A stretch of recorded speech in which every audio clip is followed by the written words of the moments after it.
Mapagpalang araw sa iyo, Sirsa, at sa lahat na mga magilaw na tagapakinig. Ako si Nilo. Kagaya ng iba, ay may karanasan din kami sa aming lugar sa mga bagay na hindi kayang ipaliwanag ng siyensya.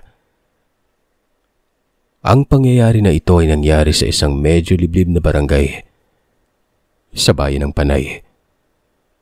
Nangyari ito ilang dekada na ang nakalipas nun.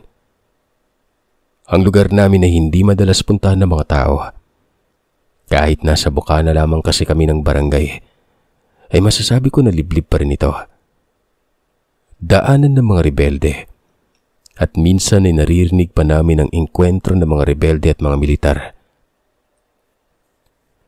Nasa kaingin ng trabaho ko kasama ang aking binan, samantalang ang asawa ko naman ay naglalako ng mga gulay kasama ang aming anak. Para mapunta ng aming kaingin ay kailangan naming tumawid ng rumaragasang ilog. Ito ay ang ilog ng Panay. Kasama ang aking asawa na si Melda, ang binan ko na sina Elio at Muni, ang apat naming anak ni Melda na sina Miko, Mika, Moni at Mike. Tahimik kaming at payapang namumuhay sa bukana ng barangay. Pero nakahiwalay sa mga magkakatabing bahay sa aming lugar. Isang manggagamot ang binan ko, at bilang manggagamot ay ayaw niyang napapaligiran ng maraming kapitbahay. Nag-iisang anak lang nila ang aking asawa, kaya ayaw din nilang sa malayo kami titira. At para mapalapit sa kanila ay mas pinili naming sa katabi ng kanilang bahay na lamang magtayo ng sarili naming tahanan. Mitikuloso ang aking binan. Ayaw niya ng bahay na basta-basta na lamang ginawa. Kaya kahit nagawa lamang sa kahoy ang aming bahay, pulido ang pagkakagawa nito. Magaling din na karpintero si Papa Elio, kaya maayos naming natapos ang aming bahay. Buntis pa lamang ang aking asawa nang lumipat kami sa aming tahanan. Si Papa Elio naman ay tinuruan ako kung paano ang magbungkal ng lupa sa kaingin at magtanim ng iba't ibang produkto. Samantalang si Mama naman ay inaalalayan si Melda sa bahay. Hindi din ito hinahayaan ni Papa na maiwang mag-isa si Muni sa bahay nun. Ayon sa kanya ay mas habulin ng mga elemento at aswang si Muni dahil isang albularyo ang ama niya. Nung una, wala akong maintindihan at halos hindi ako naniniwala sa mga sinasabi ng aking binan. Lumaki kasi ako sa syudad, Sir Seth. Nagkakilala kami ni Imelda dahil iisa lamang ang aming pinagtatrabahuan. Pero mas gusto kong manirahan sa lugar nila noon kumpara sa syudad. Kapag sa syudad kasi nangangailangan ng malaking halaga palagi. Hindi din boto ang pamilya ko kay Imelda. Mahal ko ang asawa ko at siyang gusto ko makasama sa buhay kaya mas pinili kong umuwi na lamang kami sa kanilang lugar sa Panay. At hindi naman ako nagkamali ng desisyon. Napakabait ng aking binan na kahit mahirap sa una ay nagawa niya akong alalayan kung paano maging maayos ang pamumuhay namin mag-asawa. Bagay na mahirap na hanapin sa panahon ngayon. Subali ayun na nga, natapos na ang bahay. Gawa sa tabla ang dingding maging ang sahig na nakaangat sa lupa. Gawa din sa tabla nun. May 3 silid na ang pertahan ni kortina. Ang bintana ay gawa din sa tabla na tinutulak lamang pagbubuksan. At ang pangtrangka ng bintana ay ang pako na numero 4. Ang pintuan naman sa mayor ay gawa din sa tabla na siyang pinagtagpi-tagpi ni Papa. Kahoy na ginawang pako naman ang pangtrangka namin dito.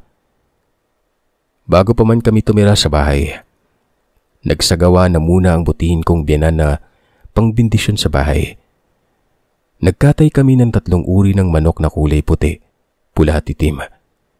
Pinaghalo niya ang dugo ng mga ito at yun ang ginamit niya sa pagguhit ng krus sa bawat haligi ng aming tahanan. Ganun din ang bawat suhay sa ilalim ng bahay. Yung suhay ay ang matibay na kahoy na ginagamit pang suporta sa haligi na gawa sa kahoy at maging sa mga kahoy kung saan nakapako ang sahig ng bahay. Nilagyan niya ng krus ang bawat suhay. para magsilbing pantaboy sa mga kung anong mga masasamang espiritu. Kabilang na dito ang pula at itim na engkanto, maging sa mga aswang. Iisa lamang ang bakuran ng bahay namin at ng aking binan kaya hindi ako nag-aalangan na umalis kapag nagtatrabaho. Isang araw, may pumunta sa bahay nila binan para magpagamot. Pinuntahan kami ni nanay sa bahay at sinabihan na huwag lumabas o pumunta man lamang sa bahay nila. Ngayon pa lamang ito nangyari simula nang dumating kami sa lugar na yon. Kung kaya't nagtataka akong nagtanong kung anong nangyari. Pero ganun na lamang ang pagkamangha ko nang sinabi sa akin ni nanay na may nagpapagamot kay tatay na nayanggaw. Gusto ko sanang matawa sa sinabi ni nanay. Sinabi niya na hindi siya maaaring magtagal dahil kailangan ni tatay ng katulong sa kanyang ginagawa. Pero sumagot ang asawa ko na, "Sinilo na lang yung papuntahin mo sa bahay, nay. Lalaki siya kaya may lakas siya sa pagtulong kay tatay." Ako naman ay casual lang na sumang-ayon. Inisip ko na hindi naman siguro masyadong mabigat ang tulong na kailangan ni tatay. Kaya walang pagdadalawang isip akong nagpaalam kay Milda na pupunta sa kabilang bahay noon. Sinabi ko na rin kay nanay na ako na lamang ang aalalay kay tatay para masaksihan ko rin kung paano siya manggamot. Pagdating ko sa kanilang bahay, nakita ko ang dalawang may edad na ginang. Halatang namumroblema ang mga ito. Kagad akong tumikhim at nagmagandang gabi sa kanila pagkatapos ay hinanap ko si Tatay Elio. "Nandito ako sa loob, Nelio. Ang nanay mo nasaan? Kailangan ko ng tulong niya."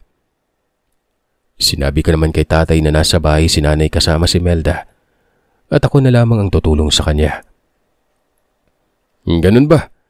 Kung ganoon ay ikuha mo ako ng lumang kaldero. Lagyan mo ng uling at paninggasin mo.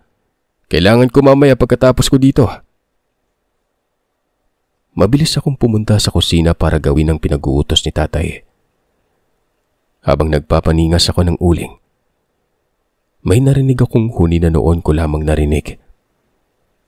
Nakakapanindig balahibo ang paghuni ng hayop na yon. Hindi ko kayang ipaliwanag kung anong uri ng ibon ang humuhuni. Doon ko lang naramdaman ang pagtayuan ng balahibo ko sa batok sa hindi ko malamang dahilan. Binilisan ko ng ginagawa ko. Mabuti na lamang at matibay ang bahay nila tatay kaya sigurado ako na kung ano man ang nasa labas ay hindi basta-bastang makakapasok sa loob ng bahay. Nang dinala ko na ang kaldero na may lamang nagniningas na uling sa silid kung nasaan si tatay at ang nagpapagamot sa kanya, tinanong niya ako kung gusto ko bang makita kung ano ang itsura ng isang bagong yanggaw. Sumang-ayon naman ako. Pumasok sa silid. Nagulat pa ako nang makita ko ang isang babae na walang tigil sa paglalaway. Nakatayo ang buwagag at mahaba nitong buhok nun. Humuhuni din ito ng tunog na hindi ko maintindihan. At ito ang tunog na narinig ko kanina habang nasa kusina ako. Kaya ganun na lamang ang pagkamangha ko na may halong takot nang makita ko yung babae na yon. Hindi ito makagalaw. Tila ba nangihina? Hindi niya kayang gumalaw dahil sa ginawa ko.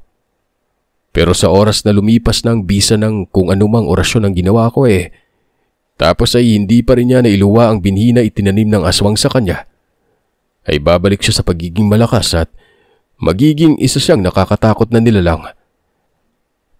Pagsasalaysay sa akin ni Tatay Elio. Muli kong tiningnan ng dalaga. Naaawa na natatakot ako sa itsura niya. Maya-maya pa ay sumingot-singot ito na tila ba may naamoy na ikinasaya niya. At ganun na lamang ang takot ko na magsabi ang babae ng, "Buntis. May buntis.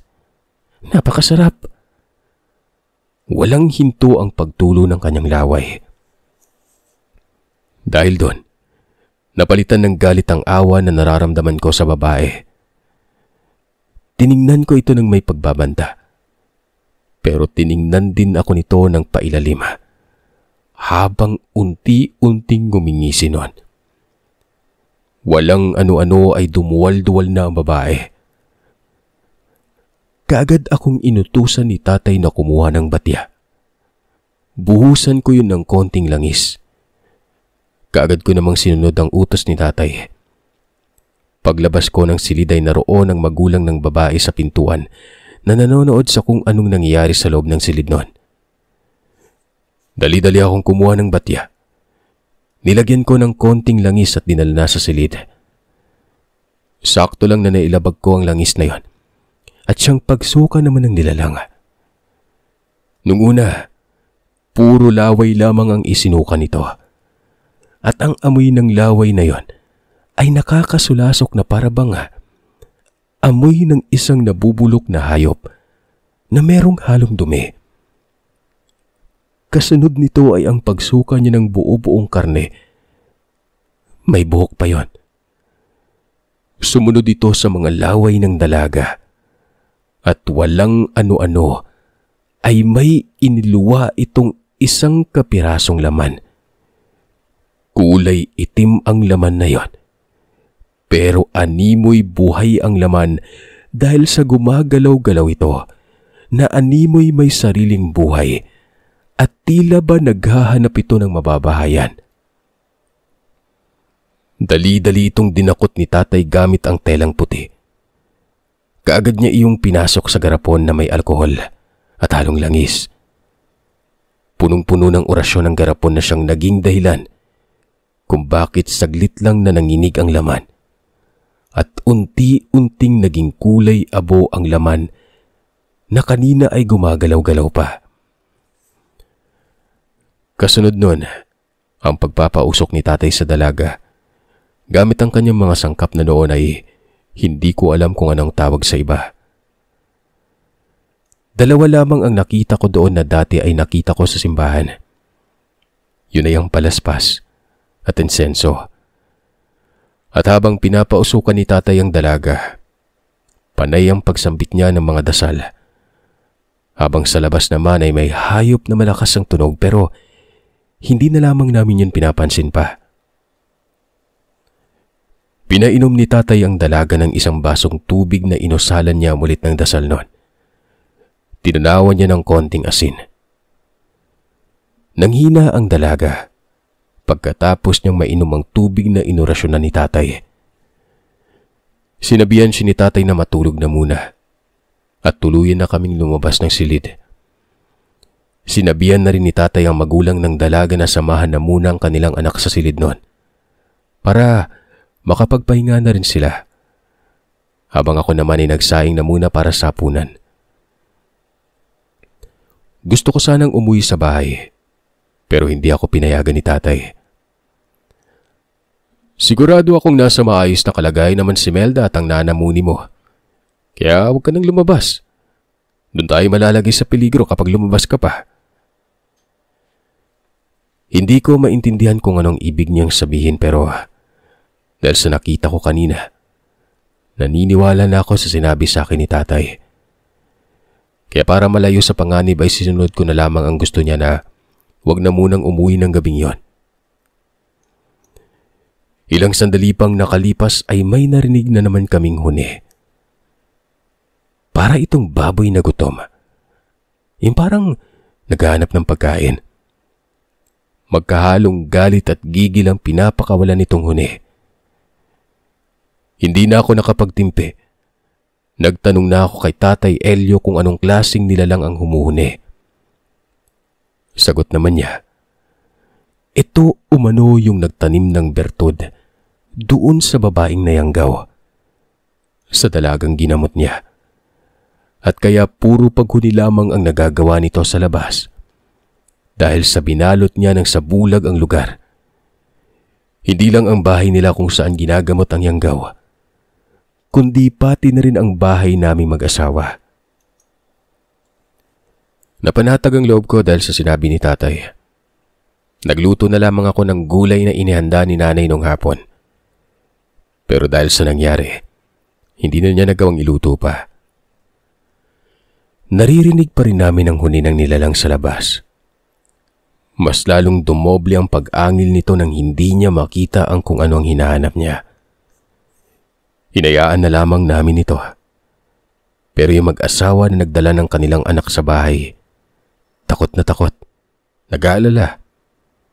Sinabi nito kay tatay na, yun nga, napapaisip sila sa kanilang pag-uwi. Iniisip nila na baka pupuntahan sila ng nilalang sa bahay nila sa oras na makauwi sila nun. Sinabihan naman sila ni tatay na huwag sila mag-alala dahil ihahatid nila ang mga ito sa kanilang pag-uwi. Sisiguraduhin niya na hindi na muling makalapit pang nilalang sa kanilang anak. Nagpahinga na ako pagkatapos naming kumain ng hapunan. Pipikit-pikit na ang mata ko nang bigla na lamang akong napabalikwas ng bangon. Naramdaman ko ang pagbangon ni tatay at paglabas niya ng bahay. Bumangon din ako at sinundan ko kung saan siya dumaan.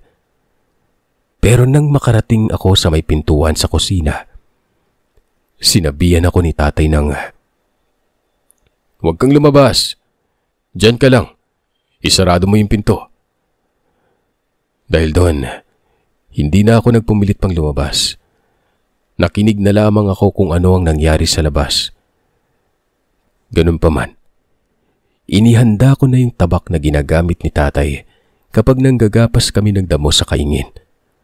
Para kung sakaling kailangan niya ng tulong ko ay mabilis ko lamang itong mahugot at matulungan siya sa madaling panahon.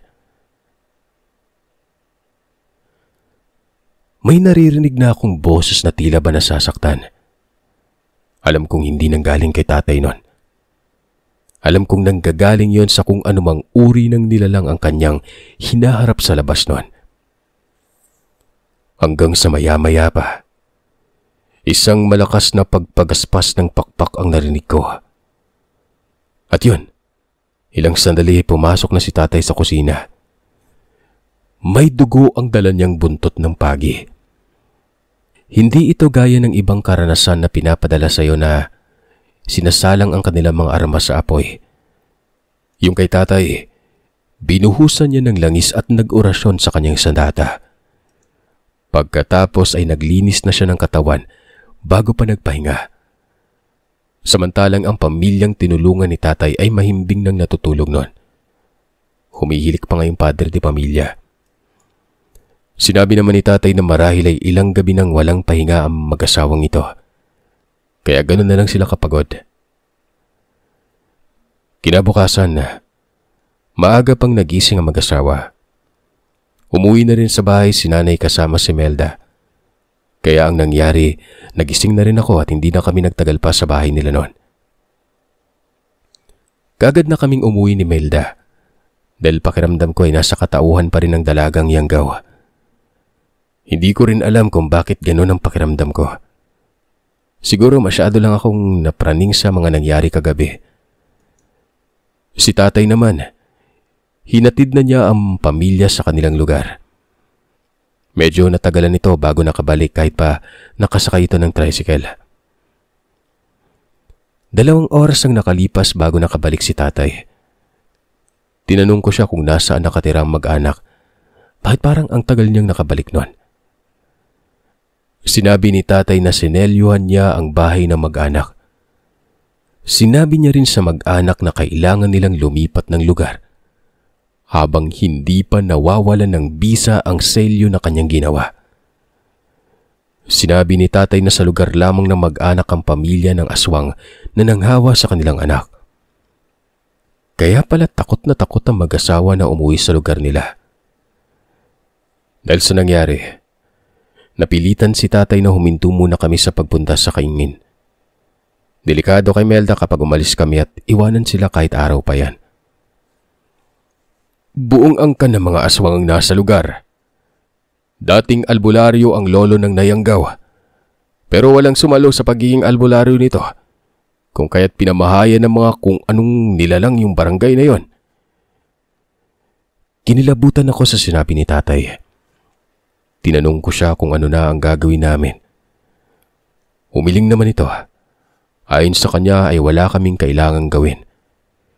Ligtas kami sa bahay at kailangan lang namin ng mag-ingat kapag lumabas na kami sa bahay noon. Kailangan ay may suot kaming pangontra at pangtaboy sa aswang. Kung siguro, hindi ko nakita ang itsura ng babae kagabi at hindi ko naranasan ng nakakatakot na nangyari, hindi pa sana ako maniniwala kay tatay. Dahil malapit ng kabuwanan ni Melda, hindi na lamang ako umalis pa ng bahay noon. Isang araw, habang nasa bakuran ako at nagsisibak ng kahoy, may kabarangay kami na nagmamadaling pumunta sa bahay. Hinanap si Tatay Elio. Kaagad ko naman itong tinawag habang tinatanong ang kabarangay namin na si Mang Panoy kung ano ang nangyari. Sinabi niya na nalunod ang anak niya sa ilog habang naliligo kasama ang kanyang mga kapatid. Ilang sandali pa ay lumabas na si tatay. Kaagad na kaming nagsitakbuhan papunta sa ilog para tingnan kung ano ang nangyari. Pagdating namin sa lugar, gising na ang bata. Ayon sa ina nito ay tinulungan sila ng isang matanda na napadaan sa lugar. Kaagad naman nagpasalamat si Mang Panoy dahil gising na ang kanyang anak. Titingnan pa sana ito ni tatay pero ayaw na ni Mang Panoy. Ayon sa kanya, pahinga na lamang ang kailangan ng anak niya. Nagpasalamat ito sa pagpunta at pagpaunlak ni tatay sa pagtawag niya pero ayaw na niyang patingnan ng anak niya. Maayos na umano ang sitwasyon nito. Ganun pa man, iba ang nakikita ni tatay na itsura ng bata. Pero ayaw na niyang makipagbangayan pa kay Mang Panoy. Nagpaalam na lamang kami ni tatay na umuwi na. Pagdating sa bahay ay tinanong ko si tatay kung ano ang nangyari sa bata na nalunod noon. Hindi yun basta nalunod lamang. May nangyari sa bata na hindi kayang ipaliwanag ng sensya. Pero wala na tayong magagawa doon eh. Aman na ng bata yung umayaw. Nakakalungkot lang isipin ang mangyari sa bata. Sa itsura nito, sigurado ako na hindi na siya magtatagal pa. Wika ni tatay habang malungkot na inaayos ang kanyang mga halamang gamot na pinatuyo. Lumipas ang araw na yon na sa paligid lamang ng bahay kami gumawa ni tatay. Kinagabihan, nagpaalam ako sa kanya na kailangan kong pumunta sa kaingin kinabukasan. Kailangan ko makapag-ani ng gulay para ibenta sa bayan. Pero ayaw ni tatay na umalis ako mag-isa. Kaya sinabi niyang sa umaga na lamang kami umalis at sasamahan niya ako. Tumango na lamang ako sa sinabi ni tatay at maaga nang nagpahinga ng gabing yon. Dahil sa puyat ko noong nagdaang gabi ay maaga akong nakatulog. Kinabukasan ay maaga pa akong nagising para pumunta sa kaingin. Pero pagising ko, nasa bahay na si tatay. Kasalukuyan na itong nagkakape kasama si Melda. Ilang sandali pang lumipas ay dumating na rin si nanay. Nagkape na rin ako at kumain ng almusal. Pagdating ko sa lugar ay kaagad ko nang ginawa lahat ng kailangan kong gawin. Habang si tatay naman ay mas piniling linisin ang paligid ng taniman. Nang makarating na ako sa pababang bahagi ng kaingin para mag-ani ng mais nun, nagulat na lamang ako sa nakita kong bagong tayong kubo. Isa lamang ang bintana ng kubo na ito at nakasarado kahit umaga pa lamang. Walang ano-ano ay napansin ko si tatay na nasa tabi ko na rin pala ito. Tinitingnan niya rin ang kubo habang nakakunot ang kanyang noo. Hindi nagsalita si tatay. Sumenyas lamang ito na bilisan ko na ang pagkilos para mabilis na kaming makauwi. Tinulungan na rin ako sa pag-aani at natapos kami noon bago magtanghalian.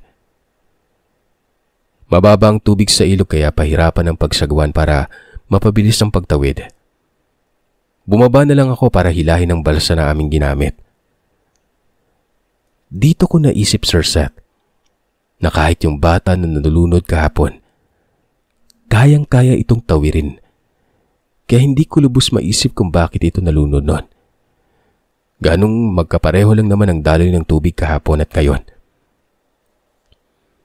Nang makarating kami sa bahay, naabutan pa namin ang isang nagtitinda ng kakanin na papaalis na. Tinatanggal na ni Melda ang balot ng suman ng tawagin ito ni tatay. Dahil doon, naantala ang pagkain ni Melda sa suman at siyang naging sanhi naman para lumingon ng ginang. Nabigla pa ako nang makita ko ang naglalaway nitong mukha. Nanlilisik ang mga mata na para bang nagalit ito sa aming pagdating. Dali-daling umalis ang ginang na yon. Nilapitan ni tatay si Melda at kinuha sa kanya ang suman. Sa susunod, Melda, huwag kang basta-basta bumili ng kakanin sa kung kanino lang ha. Lalo na sa tao na hindi mo kilala. Wika ni tatay. Kaagad namang lumabas si nanay mula sa kusina na noon pala'y nagluluto ng pananghalian. Samantalang si Imelda naman ay nagtataka kung bakit ganun na lamang ang reaksyon ng kanyang ama. Pagpasok namin sa bahay ay kaagad nang tinawag ni tatay ang alaga naming aso at binigay ang suman. Pero sa halip na kainin yun ng aso ay hindi man lamang nito pinansin ang suman na nasa lapag. Dahil sa ginawi ng aso, inutusan ako ni tatay na kumuha ng kalamansi sa gilid ng bahay. Pinatakan niya ng kalamansi ang suman. Ilang minuto lamang ang lumipas nun. Unti-unting nag-iba ang itsura ng suman na ito. Unti-unti itong naging bulok at inuud na. May amoy din itong nakakasulasok. Natigilan ako sa nakita ko na halos hindi ako makapaniwala na ganun na lamang kabilis na bulok ang suman na binili ni Melda. Maging si Melda ay natigilan at hindi makapaniwala sa kanyang nakita. Sinabi ng binan ko na ang nagtitinda ng kakanin, hindi tao. Gustong biktimahin nito ang asawa ko at ang aming magiging anak. Tinanong ni tatay si Melda kung nagawa ba siyang hawakan ng nilalang na yon. Umiling si Melda na siyang nagpaluwag ng aking pakiramdam. Doon ko pa lamang nagawang bigyan ng pansin ang mga produkto na inani ko kanina sa kaingin. Tinanong ko si tatay kung ano sa tingin niya ang babae na yun kanina. Dahil kung ako ang tatanungin, iba ang nakikita ko. Sa tingin mo tay, may kinalaman kayo yung babaeng yun sa pagkalunod ng bata sa ilog? Diretsong tanong ko kay tatay. Sumagot naman ito nang hindi lang basta kinalaman sa bata sa ilog ang koneksyon ng babae. Kadugo umano ito ng nilalang na nasawi noong nagduelo sila ni tatay noong gabi na tinulungan niya na gumaling ang dalagang nayanggaw. Kumbaga, parang gumagante. Dahil sa sinabi ni tatay ay nakaramdam ako ng takot na baka anong gawin ng mga nilalang sa aking asawa at anak. Basta maging mapagmatsyag ka lang, Nilo. Kung iniisip mo na umalis dito sa lugar ay wag muna. Mahahanap kayo ng nilalang saan man kayo mapunta. At mas delikado ang kakaharapin nyo kapag umalis kayo dito sa poder ko. Nakikita kasi ni tatay na natatakot si Melda. Inutusan na ako ni tatay na asikasuhin na mga gulay na dala namin. At siya naman ay kumuha siya ng luya. Inurasyonan niya. Hinipan ang noo ni Melda. Doon pa lamang nakahinga ng maluwag ang asawa ko na tila ba doon pa lamang ito natauhan. Samantalang ang binan ko naman na babae ay pinagalitan si Melda. Sinabi niyang pinagsabihan niya ito na huwag na munang lumabas pero hindi pa rin ito nakatiis. Lumabas talaga. Iniligpit na lamang ni tatay ang pinigaan niya ng kalamansi na suman. At ang iba pang nabili ni Melda, kinuha niya yon, tinago. Sinabi niyang dadasalan niya ang mga ito mamayang hapon. Gagamitin niya ang pagkain na galing sa nilalang para ibalik sa mga ito ang binabalak nilang gawin sa aking asawa at sa aming anak. Pagkatapos naming magtanghalian ay nagpahinga na muna kami ni tatay. 3:00 ng hapon, nang may dumating na isa sa aming kabarangay. Hinahanap si tatay. Ayon sa kanya ay humihingi ng tulong ang magulang ng bata na nalunod sa ilog kahapon. Sinabi ng lalaki na si Mang Bunyor na wala ng bata. Namatay na ito. Ilang oras lamang ang nakalipas. At sa kanilang nakita ay hindi sila naniniwalang nalunod lamang ang bata. Nakita nila yung leeg nito na para bang nangingitim. Tila ba wala na ring lamang loob ang katawan ng bata. Pag hinawakan mo yung tiyan niya parang wala na talaga. Manipis na yun na parang sinipsip ang kanyang mga laman loob. Napabuntong hininga na lamang si tatay sa kanyang nalaman. Ito na nga bang sinasabi ko? Wika na lamang nito. Habang unti-unting umuupo sa bangko sa labas ng bahay, kung saan kami nakaupo ni Mang Bunyor. Sinabihan siya ni tatay na kailangang mamayang gabi niya gawin ang pagproseso ng pamamaraan para malaman kung ang bata nga ba talagang nakita nila sa ilog o hindi kaya ay napalitan na ito. Tumango naman si Mang Bunyor.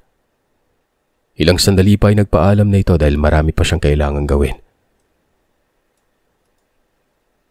Maya-maya pa, pumasok na sa bahay si tatay. Kinuha niya ang suman na binili kaninang umaga ni Melda. Pagkatapos ay kumuha siya ng lumang kaldero. Nagpaningas ng uling. May nilagay siyang sidsid ng tela na ginupit niya sa damit ni Melda. Habang nagpapausok ay panay ang pagbuka ng bunganga ni tatay. Nag-uorasyon umano ito ng pagbalik sa kung anumang sumpa na ginawa ng nilalang sa pagkain na yon. Maya-maya pa, ginilitan ni tatay ang kanyang pulso gamit ang punyal na gawa sa tanso. Muli siyang nag-orasyon at sa pagkakataong ito ay mas bumilis sa mga pagbigkas niya ng mga kataga.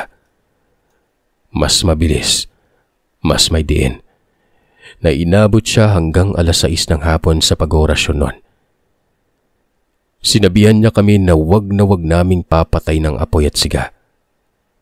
Hayaan namin itong kusa na lamang mawala. Pagkatapos niyang gawin yun ay nagpahinga siya saglit. Ilang sandali lang ang nakalipas ay dumating na ang binan kong babae. Dala na nito ang ulam na niluto niya at sabay na kaming kumain ng hapunan. Pagkatapos kumain, nagpaalam na si tatay na pupunta na siya sa bahay ng bata na nakita sa ilog. Pubayag naman si nanay. Papasamahin pa sana ako nito kay tatay pero hindi na ito pumayag. Mas kailangan ng lalaki dito sa bahay. Hindi naman ako magtatagal pero siguraduhin niyong nakasarado at nakakandado ang pinto at bintana. Umabot ng 3 oras ang aming paghihintay bago nakauwi si tatay. Sa kanyang pag-uwi, kasama niya si Mang Bunoy. Nagpapahinga na si Nanay at Melda kaya ako nang naghanda ng kape para sa kanila. Tinanong ko sila kung anong nangyari sa pagsasagawa ni tatay ng proseso para malaman kung ano talagang nangyari sa bata. Sabay pa silang nagbuntong hininga ni Mang Bunoy habang sinasabi na naging katawan ng pinutol na saging ang katawan ng batang nalunod sa ilog noon. Nagulat naman ako at halos hindi makapaniwala sa sinabi ni tatay. Ganun pa man ay sinabi ni tatay ito na ito na ang huling pangbibiktima ng mga nilalang sa lugar. Dahil ang ginawa niya kaninang ritual, sumpa yun ang pagkakaroon ng isang epidemya sa lugar namin kung saan nakatira mga aswang. Lumipas ang ilang araw ay nakarinig kami ng balita mula sa kabilang barangay. Nagkaroon ng sakit ang ilan sa residente doon at ang mga nagkasakit ay kamag-anakan lahat ng ginang na unang-unang dinapuan ng sakit. Hanggang sa isa-isang nakatanggap kami ng balita na wala nang isang buong angka ng mga aswang sa lugar. Maging ang kanilang kubo na nakatayo malapit sa aming kaingin. Wala na rin. Tanging ang sunog na kubo na lamang ang naiwan sa lugar. Umalis ito ng sa kung anong dahilan. Walang nakakaalam.